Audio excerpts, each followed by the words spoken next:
Bismillahirrahmanirrahim. Wa qala al-musannif rahimahumullah wa nafa'na bihi wa bi'ulumi fid dharain amin. Radhiyallahu anna wa ankum man sa'idil ummah ajma'in ila an qala la yamtani al-muallim min ta'limi ahad. Qala al-ulama radhiyallahu anhum wa la yamtani min ta'lim ahad likawnihi ghairu sahihun niyyah. Faqad qala Sufyan wa ghairihi talabuhum lil ilmi niyyah wa qalu talabna al-ilm li ghairillah fa aba an yakuna illa lillah. Ma'nahu kanat ghayatuhu ansara lillahi ta'ala. Bab selanjutnya terkait dengan guru, masih seputar tentang guru ya. Hendaknya diingatkan kembali, janganlah seorang guru menolak untuk mengajari seseorang karena niatnya belum benar. Artinya kita kalau mau ngajarin orang gak usah repot sama apa? Sama niatnya yang belajar. Kita sebagai pengajar fokus sama apa yang kita ajar. Adapun niat mereka yang belum benar, ada waktunya mereka sendiri yang terpental. Nah, mereka sendiri yang pada akhirnya terpisah, mereka sendiri yang pada akhirnya nanti jauh. Hakata. Tapi kalau kita buat ngajar, kita ngajar, gak ngebeda-bedain mana murid yang sahih, mana murid yang gak sahih, mana murid yang datang dengan sungguh-sungguh, mana murid yang datangnya masih selengean, ya misalnya masih berantakan, atau mungkin belum niat, ngomongnya janji-janji aja, iya aja, tapi padahal enggak. Tapi apa? Tetap aja ngadepin yang seperti itu udah makanannya guru biasanya. Kenapa? Dikasih janji palsu, ya, di PHP-in sama murid. Seringan mana murid yang di PHP-in guru atau guru yang di PHP-in murid? Guru yang di PHP-in murid daripada murid yang di PHP-in guru. Enggak. Nah, pada saat menyikapi itu, berarti bukan urusan kita ngurusin niatnya. Kan sampai dikatakan seorang Sufyan Ats-Tsauri berkata, ini berkenaan dengan permasalahan niat, nyarinya mereka terhadap ilmu, ya. Kata Sufyan Ats-Tsauri, itu udah nyari ilmu aja, itu udah merupakan niat. Jadi mereka mau datang kajian aja, itu udah sesuatu. Mereka mau duduk di kajian aja, itu udah sesuatu. Makanya jangan bingung kalau kadang-kadang yang jarang ngaji itu lebih diutamakan. Kenapa? Kalau ngelihat niatnya, mungkin niatnya belum teguh. Niatnya masih on off. Niatnya masih apa? Masih kalau sempet, kalau bisa, kalau ada waktu kosong. Beda kan? Ada orang datang ngaji ngosongin waktu. Untuk mereka yang sudah apa? Sudah paham nilainya ilmu. Tapi buat mereka yang belum tahu, mereka kata-katanya apa? Kalau ada waktu kosong, mereka nuntut ilmu. Berarti nunggu waktu senggangnya. Nah, kadang-kadang orang yang kayak gini emang sama Allah gak dikasih senggang-senggang waktunya. Akan terus dibuat sibuk.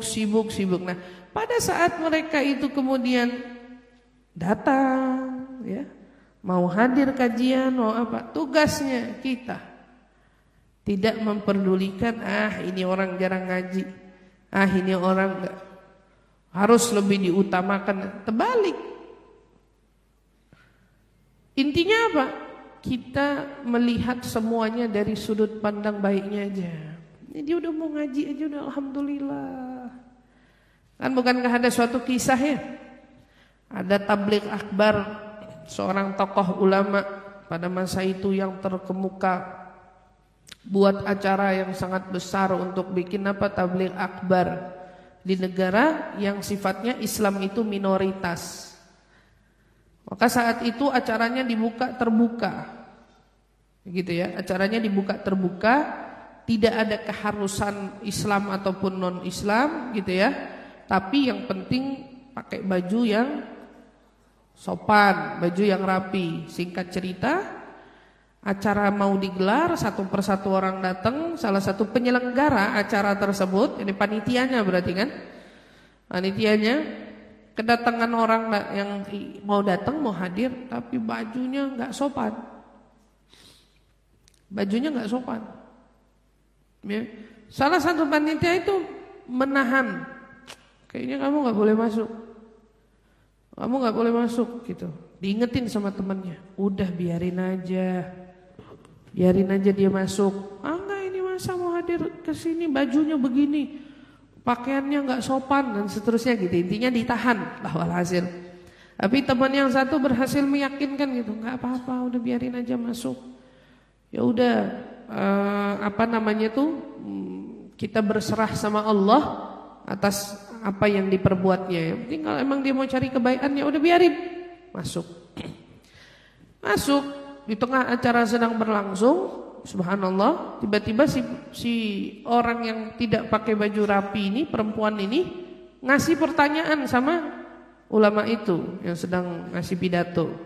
Dia salah satu orang yang memberikan pertanyaan. Dia tanya beberapa hal tentang Islam, terus bertanya sampai di part pertanyaan itu terakhir dia pun memantapkan hatinya untuk mengucapkan 2 kalimat syahadat. Dia mantapin hatinya untuk mengucapin 2 kalimat syahadat. Bikin tertegun hati orang yang sempat mau nahan dia buat gak masuk. Dianya itu bengong sambil seolah-olah mengutuk dirinya sendiri. Andai aku dengan egoku tetap menahan dia untuk tidak masuk, aku telah menahan orang untuk memasuk ke dalam Islam hanya karena aku melihat pakaiannya saja. Tuh, kalau orang cuma ngelihat penampilan luar doang, ngehukumin orang dengan apa yang dilihat dari penampilan luar doang, itu dia salahin dirinya. Seandainya kalau sampai aku betul tidak mendengarkan saran temanku, melarang dia untuk masuk, kan dia gak masuk Islam. Dan dia akan punya satu cerminan baru, oh Islam itu anti ini, Islam itu. Tapi ternyata begitu Allah memang sudah punya kehendak, Allah ingin mengajarkan kita suatu pelajaran, maka kadang-kadang akan apa dulu? Ada satu hal yang terjadi dalam hidup kita yang dikemas dengan bentuk penyesalan. Ya, kejadian yang terjadi yang dikemas oleh Allah kemudian jadi bentuk penyesalan bagi kita. Ya Allah, nyesel karena sempat menduga yang tidak-tidak kepada orang itu. Nyesel sempat ngira tidak baik, tapi ternyata dia menjadi orang yang keluar dari acara itu dosanya kayak anak bayi baru keluar dari perut ibunya. Karena kan orang yang mengucapkan 2 kalimat syahadat gak punya dosa. Gak punya dosa karena dia baru masuk Islam, subhanallah. Dari situ kita mengingatkan diri kita bersama untuk gak penting ya melirik orang yang sedang mencari kebaikan itu dari sisi penampilannya. Bajunya belum benar, pakaiannya belum benar, apa-apa. Ada orang hadir ngaji tapi ternyata di sosmednya masih ngablak, apa-apa. Di sosmednya bajunya masih nggak rapi, nggak apa-apa. Ada orang mungkin lagi hadir kajian kita lihat, jangan kita menjadi orang yang kemudian mengucap pencitraan tuh, nggak ada pentingnya. Karena kalau mau ngomongin tentang niat, sudah kata Sufyan Ats-Tsauri, ambil faidahnya Sayyidina Sufyan Ats-Tsauri bilang, talabuhum lil ilmi niyah. Mereka duduk di kajian, menyimak ilmu, itu sudah cukup niat untuknya. Jadi nggak usah sampai yang harus niat, harus apa. Subhanallah. Bahkan diingetin lagi.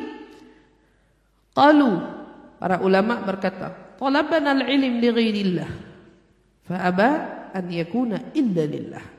Kata para ulama bilang ya, dulu kami mencari ilmu itu bukan karena Allah. Dulu nyari ilmu kita asal nyari aja. Tetapi ternyata ilmu tidak mau masuk kepada kita kecuali jika kita mencarinya karena Allah.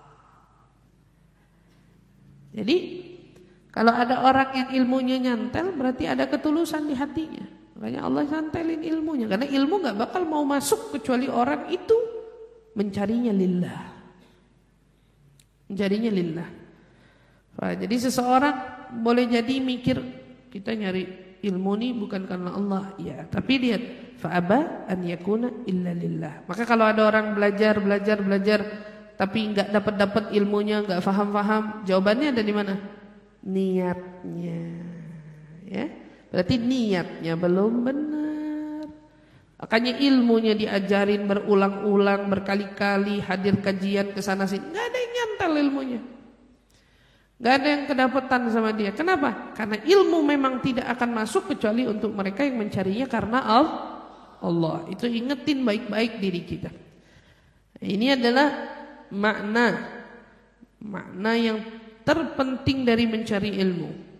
Itu adalah kita menuju Allah. Maka siapa yang mencari ilmu karena Allah, ilmu pasti akan menghampirinya dengan sukarela. Tapi kalau kamu mencari ilmu li ajli gharadi dunia, karena untuk kepentingan dunia dan lain sebagainya, ilmu gak bakalan masuk ke kamu. Kalau ada yang masuk, itu bukan ilmu yang sesungguhnya, ilmu yang menyesatkan dan menyimpangkan diri kita. Nah, kalau ilmu yang benar, pasti tujuannya, niatnya benar. Kalau ilmu yang di situ terdapat penyimpangan, sudah kelihatan. Ini orang nyarinya nyimpang, ini orang nyarinya gak benar, pasti ilmunya gak bakal pernah masuk. Begitu juga pentingnya adab di dalam mencari ilmu. Itu kan bagian daripada husnul niyahnya dia. Niatnya dia benar mencari ilmu, maka dia akan sabar dengan segala godaan-godaan dari selama dia mencari ilmu. Termasuk godaan dari guru, godaan dari teman-temannya, godaan dari sekitarnya, godaan dari letihnya, godaan dari gerahnya, capeknya, semua dia tahanin, dia sabarin. Di situ saat dia menjaga dirinya dengan adab, dengan santun, dengan hormat, ilmu seneng ngedeket sama orang yang beradab. Jadi kalau ada orang nih otaknya nggak seberapa, tapi adabnya luar biasa, ilmu pasti lebih senang deket sama dia. Tapi kadang orang IQ-nya tinggi, adabnya nggak ada, jangan harap ada ilmu yang mau deket sama dia, nggak bakalan. Nah, itulah pentingnya adab dalam mencari ilmu. Karena kata orang bilang, kalau orang datang belajar nuntut ilmu tidak diiringi dengan adab, maka saat dia pulang dari mencari ilmu itu, ilmunya dadahin dia.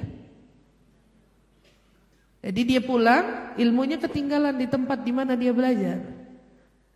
Sampai ketemu lagi. Artinya ilmunya cuma jadi teman dia selama di tempat kajian, tidak menemani dia sampai dia pulang ke rumahnya. Sementara apa pentingnya amal? Pentingnya bekal kita dalam ketaatan. Jadi teman kita kan sampai di alam kubur kita. Ilmu gak bakal jadi teman ngikut ke kubur. Jangan kan ngikut ke kubur, ngikut ke rumah aja dia gak mau. Dia tinggal di tempat di mana dia dicari, di mana dia dipelajari. Ilmunya dadahin dia. Masalah. Kita nggak beradab sama ilmunya, kita nggak beradab sama yang ngajarin ilmunya, kita nggak beradab sama proses di dalam menuntut ilmunya. Subhanallah, misalnya murid, apa nih belajar kayak gini, gerah, capek, lama, malas jadinya. Nggak pantas nih yang ngomong begini punya ilmu. Kata ilmunya ditemenin aja. Saat lagi disampaikan ilmunya dia paham. Tapi begitu pulang ilmu bilang masalah mah. Ketemu. Kalau ketemu lagi nih, kalau enggak ya udah gitu. Asalnya dari mana? Niat. Wah, kalau seorang penuntut ilmu, Hatta Habib Salim bin Abdullah Syatiri dulu ngingetin para penuntut ilmu, ya.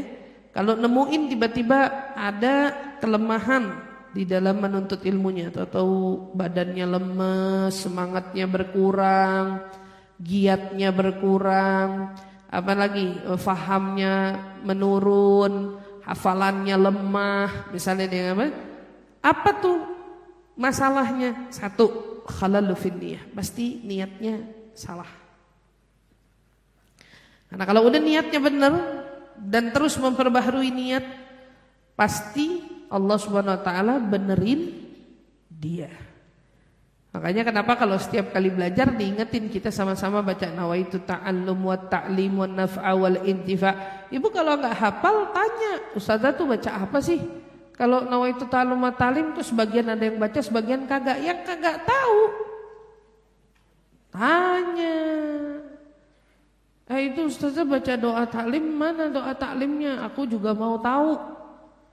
Kenapa? Karena di dalam nawaitu ta'allum wa ta'lim wan nafa wal intifa' kita memperbaharui niat saat belajar. Jadi barangkali kalau ada di rumah kita lupa niat, sampai di sini diingetin lagi niatnya. Pas lagi mau belajar, start mau dengerin tausiah, diingetin lagi kan. Apa sih niatnya ilmu? Nawaitu ta'allum ta'lim. Saya niat belajar, niat mengajar. Wan naf'ah wal intifa', berniat mengambil manfaat dan membagi manfaat. Itu salah satunya. Bayangin aja, wan naf'ah wal intifa' wal mudzakarah wat tadzkir. Saya niat untuk belajar, untuk diingatkan dan untuk saling mengingatkan nantinya. Insyaallah. Masih panjang lagi. Mudzakarah, tadzkir wal ifada wal istifada wal hitsa ala tamassuk bi kitabillah. Itu coba sunnati Rasulullah sallallahu alaihi wasallam wa du'a ila al-huda wa dilalata ala al-khair ibtigha'a mardati wa qurbihi wa thawabi wa husnul akhirnya ma'al lutfi wal afiyah salahil aqiba bi rahmatika ya arhamar rahimin. Oke, kalau misalnya ada yang belum hafal, ada yang belum tahu, ayo minta sama yang punya, atau ya Allah banat mungkin bisa difotokopi lagi, dibagikan lagi, atau mungkin bisa ditempel, dibuat sebagai flyer yang bisa dibagiin. Itu niat dalam menuntut ilmu beserta artinya biar paham. Jadi artinya apa? Jadi kita niatnya lebih sempurna, lebih khusyuk, lebih nyadar. Oh ternyata saya belajar niatnya ini. Ghayatuh, puncaknya mau ke Allah, menuju Allah subhanahu wa ta'ala. Wallahu a'lam bishawab.